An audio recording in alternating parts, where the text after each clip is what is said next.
360 degree পক্ষ থেকে সবাইকে স্বাগতম। আজকে আমরা অষ্টম শ্রেণী গণিতের চতুর্ভুজ অষ্টম অধ্যায় যে চতুর্ভুজ আছে তার 5 নম্বর উপপাদ্যটা প্রমাণ করব। 5 নম্বর উপপাদ্যটা হচ্ছে রম্বসের কর্ণদ্বয় পরস্পরকে সমকোণে সমদ্বিখণ্ডে খণ্ডিত করে। অর্থাৎ সাধারণত প্রশ্ন আকারে যখন উদ্দীপক আকারে প্রশ্নগুলো থাকে তখন এরকম আকারে থাকে যে এখানে আমি অথবা দিয়ে দেখানো হয়েছে যে ABCD একটি রম্বস যদি হয় তা সেই রম্বসের ACBD কর্ণদ্বয় পরস্পর যদি ও বিন্দুতে ছেদ করে তাহলে প্রমাণ করো যে AC চারটি কোণ অর্থাৎ AOC, BOC, AOB, BOC, COD, DOD প্রত্যেকটা কোণ সমকোণে অর্থাৎ 90 ডিগ্রি করা হবে। এবং 2 নম্বর প্রমাণ হচ্ছে AO সমান BCO, BO সমান অর্থাৎ সমকোণে সমদ্বিখণ্ডিত করে। সেক্ষেত্রে আমরা যদি প্রমাণ করতে যাই তাহলে প্রথমে আমাদের কি করা দরকার? প্রথমে একটা রম্বস আমাদের অঙ্কন করা দরকার। তো আমরা যদি একটা রম্বস আঁকি যার ABCD একটি রম্বস এঁকেছি যার AC কর্ণ এবং BD কর্ণ পরস্পর ও বিন্দুতে ছেদ করেছে। এখন ও বিন্দুতে ছেদ করেছে আমাদের প্রমাণের বিষয় হচ্ছে AOB। আমরা যদি একটু লক্ষ্য করি যে AOB কোনটা, যে আমরা যদি তার আগে আমরা একটু বিশেষ নির্বাচনটা লিখে ফেলি যে বিশেষ নির্বাচনটা আমাদের কি হতে পারে। আমরা বিশেষ নির্বাচনটা লিখে ফেললাম যে মনে করি ABCD রম্বসের ACBD কর্ণদ্বয় পরস্পর ও বিন্দুতে ছেদ করেছে। আমরা এখানে দেখতে পাচ্ছি ABCD অর্থাৎ প্রশ্নের মতো আর কি। তো প্রমাণ করতে হবে যে এখানে সবাই লেখা আছে প্রমাণ করো যে, আর আমরা এখানে লিখবো কি প্রমাণ করতে হবে যে এই চারটি কোণ অর্থাৎ কেন্দ্রে যে চারটি কোণ উৎপন্ন হয়েছে আমরা যদি কোণগুলো দেখি কোণ AOB অর্থাৎ কোণ AOB এই কোণটা, এবং কোণ BOC অর্থাৎ কোণ BOC এই কোণটা, কোণ COD অর্থাৎ এই কোণটা, এবং কোণ DOC অর্থাৎ এই কোণটা, এই প্রত্যেকটা কোণ 90 ডিগ্রি অর্থাৎ সমকোণে সমদ্বিখণ্ডিত হয়েছে।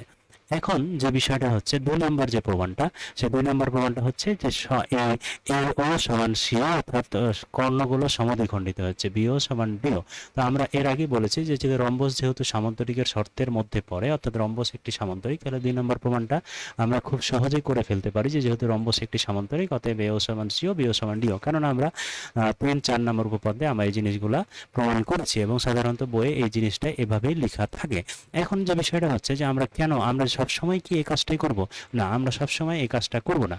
আমরা কোন সময় করব? যে সময় একসাথে উদ্দীপকে দুইটি প্রমাণ দিবে তখন আমরা এই কর্ণ যে সমদ্বিখণ্ডিত করে এই জিনিসটা আমরা লিখে ফেলবো। আর এখানে আরেকটা বিষয় জানা গেছে যে এখানে আমাদের নিচে অঙ্কনের কোনো প্রয়োজন নাই, তাই আমরা এখানে অঙ্কন না দিয়ে ডাইরেক্ট আমরা প্রমাণে চলে গেলাম। তো আমরা যদি এখানে লিখি যে প্রমাণ,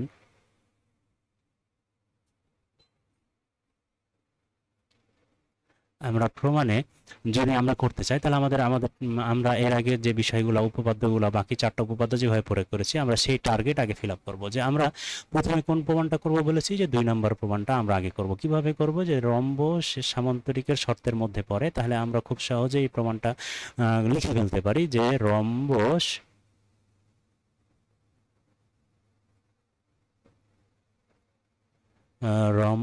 একটি সামান্তরিক। আর আমরা উপপাদ্য 3 অনুসারে আমরা জানি যে সামান্তরিকের কর্ণদ্বয় পরস্পরকে সমদ্বিখণ্ডিত করে। তোমরা চাইলে বইয়ে দেখে নিতে পারো যে উপপাদ্য 3-এ কি আছে, যে সামান্তরিকের কর্ণদ্বয় পরস্পরকে সমদ্বিখণ্ডিত। আর রম্বস একটি সামান্তরিক কিভাবে হলো? যেহেতু সামান্তরিক হওয়ার শর্ত হচ্ছে বিপরীত বাহুগুলো সমান ও সমান্তরাল হবে, রম্বসেও কিন্তু বিপরীত বাহুগুলো সমান ও সমান্তরাল। সেই শর্ত অনুযায়ী রম্বস একটি সামান্তরিক। তাহলে আমরা 2 নম্বর প্রমাণটা আগে করে দিতে পারি যে AO সমান CO অর্থাৎ AC কর্ণটা সমান 2 ভাগে ভাগ হয়েছে এবং BO সমান DO। এই প্রমাণটা আমরা সামান্তরিকের সূত্র দিয়ে আমরা করে ফেলতে পারি। এখন তাহলে আমাদের 2 নম্বর প্রমাণটা শেষ। এখন আমাদের মেন টার্গেট হচ্ছে 1 নম্বর প্রমাণটা। তো 1 নম্বর প্রমাণটা আমরা কিভাবে করতে পারি? তো 1 নম্বর প্রমাণটা যদি আমরা দেখি যে AOC BOC, আমরা এর আগেও অনেকবার যে বাকি উপপাদ্যগুলো প্রমাণ করার সময় যে বিষয়গুলো আমরা জেনেছি যে আমাদের কোণ এবং বাহু যদি প্রমাণ করতে কোনো সময় বলে তাহলে আমাদের মেন টার্গেট থাকবে সর্বসমতা নিয়ে। অর্থাৎ তাহলে আমরা এই জিনিসটা আমরা এর আগেও অনেকবার আলোচনা করেছি যে আমাদের সর্বসমতা আমাদের থাকবে টার্গেট। তাহলে এখন সর্বসমতা যে বিষয়টা, তা সর্বসমতা সাধারণত কি হয়? ত্রিভুজ হয়। তাহলে আমাদের দুইটি ত্রিভুজ নিয়ে কাজ করতে হবে, যে ত্রিভুজটাকে সর্বসম করতে হবে, যে ত্রিভুজের মধ্যে অর্থাৎ আমরা সংক্ষেপে লিখলাম যে দুইটি ত্রিভুজ আমাদের নিয়ে কাজ করতে হবে, যে ত্রিভুজ দুইটাকে আমাদের সর্বসম করতে হবে এবং সেই ত্রিভুজের মধ্যে যাতে এই কোণগুলা থাকে। তো আমরা তো একসাথে 4টা কোণ প্রমাণ করতে পারি না। আমরা যদি প্রথম AOB এবং BOC নিয়ে চিন্তা করি যে এমন দুইটা ত্রিভুজ আমাদের ধরতে হবে যার মধ্যে এওবি এবং বিওসি কোণ আছে। তো আমরা এওবি কোণটা যদি দেখি তাহলে এ কোণটা হয়, অর্থাৎ আমরা যদি আর একটু ভালোভাবে লক্ষ্য করি যে এওবি কোণ কোনটা, এ থেকে ও, ও থেকে ও এবং ও থেকে বি, এই কোণটা হচ্ছে এওবি কোণ। অর্থাৎ এক্ষেত্রে আমাদের এওবি কোণ যেটা দাঁড়ায় সেটা হচ্ছে যে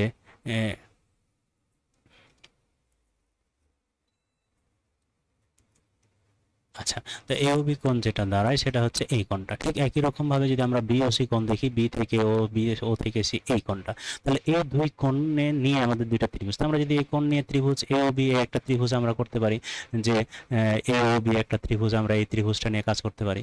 আবার আমরা যদি বিওসি কোণ নেই তাহলে বিওসি কোণের ক্ষেত্রে আমরা বিওসি ত্রিভুজ, এই ত্রিভুজটা নিয়ে আমরা কাজ করতে পারি। সেক্ষেত্রে আমরা দুইটি ত্রিভুজ, আমাদের যে টার্গেট ছিল যে দুটি ত্রিভুজ খুঁজে বের করা, সেখানে আমরা দুইটি ত্রিভুজ পেয়ে গেলাম। দুইটি ত্রিভুজ আমরা কি পেলাম? একটা ত্রিভুজ আমরা পেলাম ত্রিভুজ এ ও বি,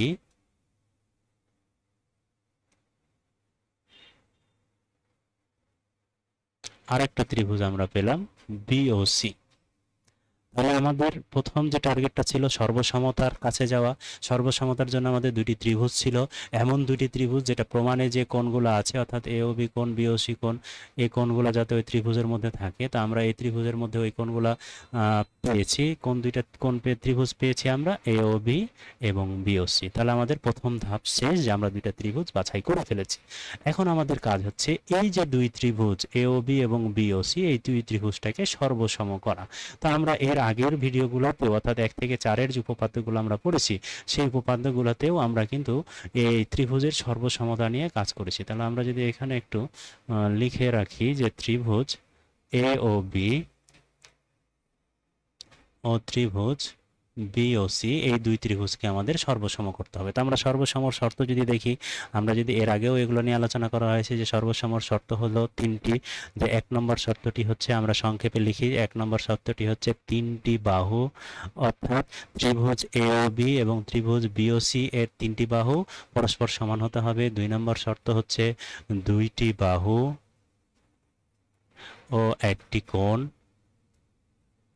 এই বিষয়গুলো আমি প্রত্যেকটি উপপাদ্য প্রমাণের ক্ষেত্রে 1 থেকে 2 থেকে 4 পর্যন্ত প্রত্যেকটি উপপাদ্যের ক্ষেত্রে আমরা এই সর্বসমর বিষয়টা আলোচনা করেছি। তাই সবাই খুব মনোযোগ সহকারে সর্বসমর বিষয়টা তোমরা পড়ে নিবে। সাধারণত সর্বসমর বিষয়টা আমরা সপ্তম শ্রেণীর গণিতে আলোচনা করা হয়েছে। আমার সপ্তম শ্রেণীর গণিতের ভিডিওগুলো দেখলে তোমরা সর্বসমতাটা আরো ক্লিয়ার হয়ে যাবে। তাহলে এই তিনটি শর্তের মধ্যে যে কোনো একটি শর্ত পালন করলে এই ত্রিভুজ দুটাকে সর্বসম হবে।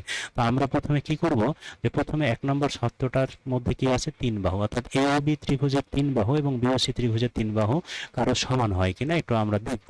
তো এখানে আমরা যদি এ ও বি ত্রিভুজের 3টা বাহু বাছাই করি, যে এ ও বি ত্রিভুজের 3টা বাহু কি কি, আমরা যদি দেখি যে এ ও বি ত্রিভুজের 3টা বাহু, একটা বাহু হচ্ছে ও এ বা এও, একটা বাহু হচ্ছে এও, আর একটা বাহু হচ্ছে বিও। আমরা যদি এখানে দেখি যে আরেকটা বাহু হচ্ছে বিও, আরেকটা বাহু হচ্ছে এবি। এবি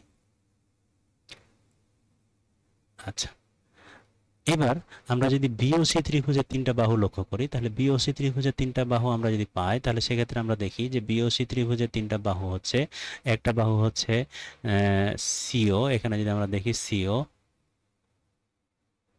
আর একটা বাহু হচ্ছে যে এখানে বিও,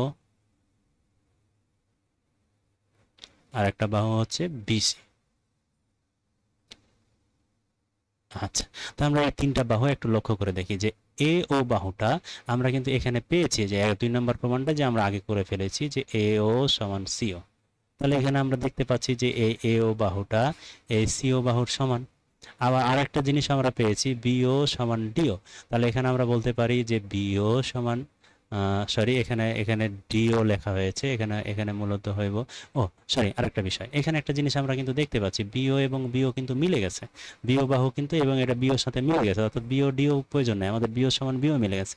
আবার এ বি এবং বিসি সমান হয় না, যেহেতু এ বি সি ডি একটি রম্বস, তাহলে তার প্রত্যেকটি বাহু সমান। আমরা রম্বসের সংজ্ঞা থেকে জানি যে রম্বসের প্রত্যেকটি 4টা বাহু সমান, অর্থাৎ এবি বাহু, বিসি বাহু, ডিসি বাহু, এডি বাহু সব বাহু সমান। তাহলে সেক্ষেত্রে এবি বাহু এবং বিসি বাহু সমান। তাহলে আমরা দেখতে পাচ্ছি যে ত্রিভুজ এ ও বি এর 3টি বাহু ত্রিভুজ বি ও সি এর 3টি বাহুর সমান হয়ে যায়। সেক্ষেত্রে 1 নম্বর শর্ত অনুযায়ী আমরা এই দুই ত্রিভুজকে সর্বসম করতে পারি। তাহলে আমাদের সর্বসম করার জন্য যাহা কিছু প্রয়োজন ছিল তা আমরা পেয়ে গেছি। তাহলে আমরা এখন এখানে কাজটা শুরু করব। যে কি কাজ শুরু করব? সর্বসমর কাজ শুরু করব। তাহলে আমরা লিখব যে আবার, তাহলে এখানে আমরা আগে আমরা ট্রাই করে দেখেছি ঠিক আছে কিনা। তাহলে আমরা এখানে লিখব ত্রিভুজ এ ও বি ও ত্রিভুজ বি ও সি এর আমরা কি কি পেয়েছি যে এ ও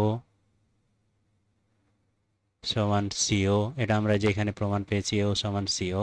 আবার বিও বিও তো মিলে গেছে, তাহলে আমরা লিখতে পারি যে বিও সমান বিও, এটা সাধারণ বাহু, এবং এ বি সমান এসি, কারণ কি রম্বসের প্রত্যেকটি বাহু সমান। তাহলে 1 নম্বর শর্ত অনুযায়ী, 1 নম্বর শর্ত ছিল 3 বাহু সমান হতে হবে, সেই 1 নম্বর শর্ত অনুযায়ী এই ত্রিভুজ দুইটাকে আমরা কি লিখতে পারি? সর্বসম লিখতে পারি। যে অতএব ত্রিভুজ এ ও বি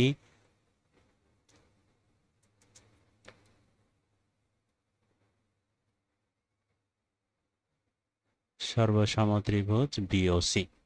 তাহলে আমাদের এই দুই ত্রিভুজকে আমরা সর্বসম করে ফেলেছি। এখন আমরা যদি এই সাইডের এগুলো একটু মুছে ফেলে দিই, এগুলো আমাদের শুধু জানার জন্য লেখা ছিল, এগুলো আমাদের প্রশ্নে বা খাতায় কোথাও লিখতে হবে না, তো আমরা এগুলো মুছে ফেললাম। এখন আমাদের প্রমাণের বিষয় ছিল যে কোণ দুইটা সমান। আমরা টার্গেট করেছিলাম কি যে প্রথম দুইটি কোণ সমান হয় কিনা এটা আমরা প্রমাণ করব। অর্থাৎ আমরা যদি টার্গেটের ক্ষেত্রে লক্ষ্য করি যে আমাদের প্রমাণ করার বিষয় ছিল যে কোণ এ ও বি এবং কোণ বি ও সি সমান হয় কিনা। তো এখন আমরা যদি এখানে একটা আলাদা, আচ্ছা এখন আমরা দেখি যে আমরা সর্বসমর এর আগে যে বিষয়গুলো জেনেছি যে একটা ত্রিভুজের মোট 6টি উপাদান থাকে, তার 3টি উপাদান দিয়ে আমরা সর্বসম করি এবং সর্বসম হওয়ার পরে বাকি 3টি উপাদান সমান হয়ে যায়। তাহলে আমাদের এখানে সর্বসম করতে কিন্তু এখানে আমাদের 3টি বাহু লেগেছে। তাহলে 3টি বাহু থেকে আমরা জানি যে তাহলে বাকি ত্রিভুজের 3টি কোণ, অর্থাৎ 6টি উপাদানের মধ্যে যে 3টি বাহু 3টি কোণ, তো 3টি বাহু ব্যবহার করে আমরা কি করেছি? সর্বসম করেছি। তাহলে বাকি 3টি কোণ আমাদের এখন খুঁজে বের করতে হবে। এখন বাকি 3টি কোণ আমরা কিভাবে খুঁজে বের করতে পারি এটা যদি আমরা একটা লক্ষ্য করি, যে আমরা এই পদ্ধতিটা এর আগে শিখেছিলাম। যে পদ্ধতিটা কি, যে আমরা এখানে এখানে যে প্রথম বাহুটা পেয়েছি যে এ ও সমান সিও, আমরা যদি এটা একটু লক্ষ্য করি যে বাহু থেকে কোণ লেখা যায় কিভাবে, যে এ ও আমরা কোণ দিয়ে ফাঁকা করে রেখে দিলাম সমান সিও বাহু থেকে জন্য সি এবং ও লিখলাম, মাঝখানে ফাঁকা রাখলাম। এবং মাঝখানে কোন বাহু বিন্দুটা হবে? মাঝখানে বিন্দুটা হবে যে এ ও বাহুটা কোন ত্রিভুজ থেকে এসেছে? এ ও বাহুটা এ ও বি ত্রিভুজ থেকে এসেছে। তাহলে এখানে এ আছে আর ও আছে, নাই হচ্ছে বি, তাহলে এর মাঝখানে আমি কি বসিয়ে দিতে পারি? বি বসিয়ে দিতে পারি। ঠিক একই রকম ভাবে সিও বাহুটা এসেছে বিওসি ত্রিভুজ থেকে, তাহলে বিওসি ত্রিভুজের সি আছে এবং ও আছে, নাই হচ্ছে বি বিন্দু, তাহলে আমরা মাঝখানে বি বিন্দু বসিয়ে দিতে পারি। তাহলে কিন্তু কোণ হয়ে গেল। তাহলে আমরা বাহু থেকে কোণ কিন্তু এভাবে লিখে ফেলতে পারি। ঠিক একই রকম ভাবে আমরা যদি বিও সমান বিও এই বাহুটা থেকে কোণ লিখি, তাহলে আমি এপাশে বি ও ফাঁকা করে লিখলাম সমান কোণ দিয়ে, এপাশেও যেহেতু বি আছে বি এবং ও ফাঁকা করে লিখলাম, এবং মাঝখানে আমি কি করব? মাঝখানে কোন ত্রিভুজ থেকে এসেছে তার বাকি যে বিন্দুটা আছে সে, তাহলে আমরা যদি দেখি যে এই বিও বাহুটা, এই বিও বাহুটা মূলত এসেছে এই এ ও বি ত্রিভুজের, এখানে বি বিন্দু আছে ও বিন্দু আছে, নাই হচ্ছে এ বিন্দু, তাহলে আমি মাঝখানে এ বিন্দু বসাই দিতে পারি। তাহলে এখানে আমি মাঝখানে এ বিন্দু বসাই দিলাম। ঠিক একই রকম ভাবে এ বিও বাহুটা এসেছে বিওসি ত্রিভুজ থেকে, তো বিওসি ত্রিভুজের বি বিন্দু আছে এবং ও বিন্দু আছে, নাই সি বিন্দু, তাহলে আমি এখানে সি বিন্দু বসাই দিতে পারি, তাহলে আরেকটা কোণ সমান হয়ে গেল। ঠিক একই রকম ভাবে আমরা যদি অপর যে 3 নম্বর বাহুটা আছে যে এবি বাহু সমান বিসি বাহু, এই বাহু থেকে আমরা কোণটা কিভাবে লিখতে পারি? এই বাহুর থেকে আমরা কোণটা লিখতে পারি এভাবে যে আমরা কোণ দিয়ে এ এবং বি মাঝখানে ফাঁকা রাখলাম সমান, এ পাশে ছিল বি এবং সি, মাঝখানে আমরা ফাঁকা রাখলাম। এখন কোনটা হবে? আমরা যদি দেখি যে এই এবি বাহুটা এসেছে কোন ত্রিভুজ থেকে? এবি বাহুটা এসেছে এ ও বি ত্রিভুজ হইতে, যার এ আছে এবং বি আছে, নাই হচ্ছে ও বিন্দু, তাহলে মাঝখানে আমরা ও বিন্দু বসিয়ে দিতে পারি। আচ্ছা, ঠিক একই রকম ভাবে এই বিসি বাহুটা এসেছে মূলত বিওসি ত্রিভুজ থেকে। তাহলে বিওসি ত্রিভুজের বি আছে এবং সি আছে, নাই ও বিন্দু, তাহলে আমরা মাঝখানে ও বিন্দু বসাইতে পারি। অর্থাৎ সর্বসম হওয়ার আগে যে বাকি তিনটি উপাদান ছিল সেই তিনটি উপাদান ব্যবহার করে আমরা সর্বসম হওয়ার পরে বাকি উপাদানগুলো কিন্তু আমরা সমান করে ফেলেছি। এখন যে বিষয়টা হচ্ছে, আমাদের প্রমাণে আমরা তো সবগুলো লিখবো না, আমরা লিখবো আমাদের প্রমাণে যে কয়টা লাগবে। আমরা প্রমাণে যদি এখানে লক্ষ্য করি তাহলে আমরা প্রমাণে দেখতে পাচ্ছি আমাদের প্রমাণে লাগবে কোণ এ ও বি সমান কোণ বিওসি। আমাদের এই কোণ দুইটা আমাদের এখানে লাগবে। তাহলে আমরা কি করতে পারি, এখানে এ ও বি এবং বিওসি কোণ পেয়েছি কিনা? হ্যাঁ, আমরা পেয়েছি যে কোণ এ ও বি সমান কোণ বিওসি, আমরা দুইটা কোণ পেয়ে গেছি। তাহলে আমাদের তো বাকি এই দুইটা আমাদের প্রয়োজন নাই, কারণ এগুলোও সমান হয়, কিন্তু আমাদের প্রমাণে যেটুকু প্রয়োজন আমরা সেটুকুই শুধু নেব। তাহলে আমরা আমাদের যেটা প্রয়োজন ছিল সেটা আমরা রাখলাম, বাদ বাকিগুলো আমরা মুছে ফেললাম। তাহলে আমরা এখন এখানে লিখতে পারি কি, যে যেহেতু সর্বসম হয়ে গেছে অতএব কোণ এ ও বি সমান কোণ বিওসি। কিন্তু আরেকটা বিষয় তো আমাদের প্রমাণের ছিল, যে আমাদের তো প্রমাণ করতে শুধু বলে নাই যে কোণ দুইটা সমান, সাথে সাথে আরেকটা প্রমাণের বিষয় হচ্ছে যে কোণ দুইটা সমকোণ। এখন সমকোণ প্রমাণ করার উপায় কি?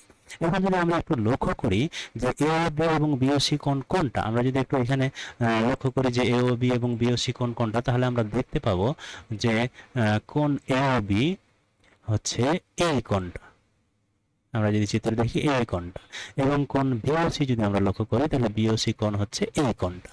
তো সেক্ষেত্রে আমরা যদি এই বাহুটাকে একটু নাই করে দেই তাহলে কিন্তু এই কোণটা আমরা যদি দেখি যে এই কোণটা মূলত কি কোণ হয়ে দাঁড়ায়, এই কোণটা হয়ে দাঁড়ায় পুরা একটি সরল কোণ। অর্থাৎ আমরা এখানে যে দেখেছিলাম এই বাহুটা যদি না থাকে তাহলে এই সরল কোণ, এই সরল কোণ মানে কত সমকোণ? সরল কোণ মূলত কত ডিগ্রি? 180 ডিগ্রি। আমরা জানি সরল কোণ 180 ডিগ্রি, অর্থাৎ দুই সমকোণ। তাহলে আমরা দেখতে পাচ্ছি যে এই দুইটি কোণকে যদি আমরা যোগ করি তাহলে দুই সমকোণ পাওয়া যায়। আবার বলছে যে যেহেতু দুইটা সমান, এখানে আমরা প্রমাণ করেছি এ বি সমান বিওসি, অর্থাৎ যেহেতু দুইটা সমান হয়েছে তাহলে দুই সমকোণ সমান সমান দুই ভাগে ভাগ হয়েছে, তাহলে অতএব প্রত্যেকে কত ডিগ্রি করে? এক সমকোণ করে। আমরা পেয়েছি যে যেহেতু দুইটা কোণ মিলন হয়ে দুই সমকোণ, আর প্রত্যেকে যেহেতু সমান সমান ভাগ হয়েছে, তার মানে আমরা লিখতে পারি প্রত্যেকটা কোণ কত? এক সমকোণ। তাহলে আমরা প্রথমত লিখবো কি, যে প্রথমত আমরা লিখবো যে কোণ এ ও বি প্লাস কোণ বিওসি, এই কোণ দুটো যদি আমরা যোগ করি তাহলে মূলত হয় দুই সমকোণ।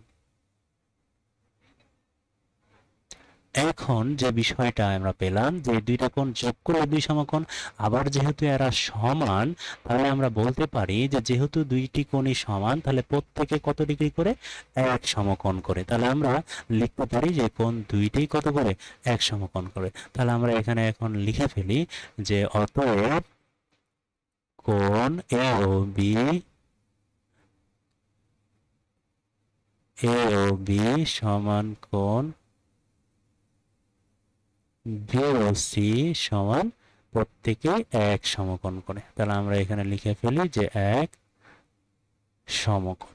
তাহলে আমাদের একটা বিষয় আমরা প্রমাণ করে ফেলেছি, কিন্তু এক নম্বর প্রমাণের পুরো যে বিষয়টা ছিল যে আরো দুইটি কোণ কিন্তু আমাদের প্রমাণের বিষয় ছিল। এখানে আমরা প্রথম দুইটি কোণ নিয়ে কিন্তু প্রমাণ করেছি। আমরা যদি দেখি যে এ ও বি এবং বিওসি এই দুইটা নিয়ে প্রমাণ করছি, সিওডি এবং ডিওএ এই কোণটা কিন্তু প্রমাণ করা যায় হয় নাই। তাহলে আমরা আবার কি প্রথম থেকে শুরু করব? না, আমরা প্রথম থেকে শুরু করব না। আমরা লিখব যে একইভাবে, আমরা সংক্ষেপে এটা প্রমাণ করে দেব, যেহেতু একই কাজ বারবার আমাদের করা লাগবে, আমাদের দরকার নাই। একইভাবে আমরা একটু মোটা করে লিখে ফেটা। আচ্ছা, একইভাবে তাহলে আমরা কি লিখতে পারি যে কোণ সিওডি সমান কোণ ডিওএ সমান এক সমকোণ।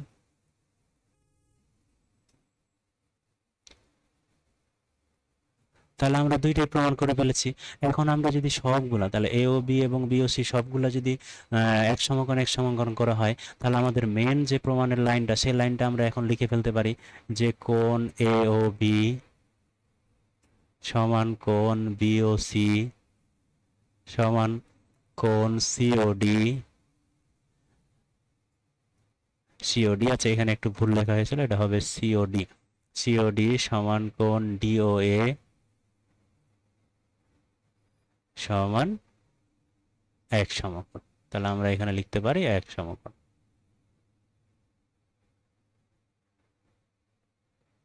এক সমকোণ। তাহলে এটাই আমাদের মূল প্রমাণের বিষয় ছিল। তাহলে ধন্যবাদ সবাইকে আমার ভিডিওটা মনোযোগ সহকারে দেখানো। আরও গুরুত্বপূর্ণ ভিডিও পেতে গেলে আমার চ্যানেলটি সাবস্ক্রাইব করে বেল আইকনে ক্লিক করে আমাদের সাথে থাকবেন।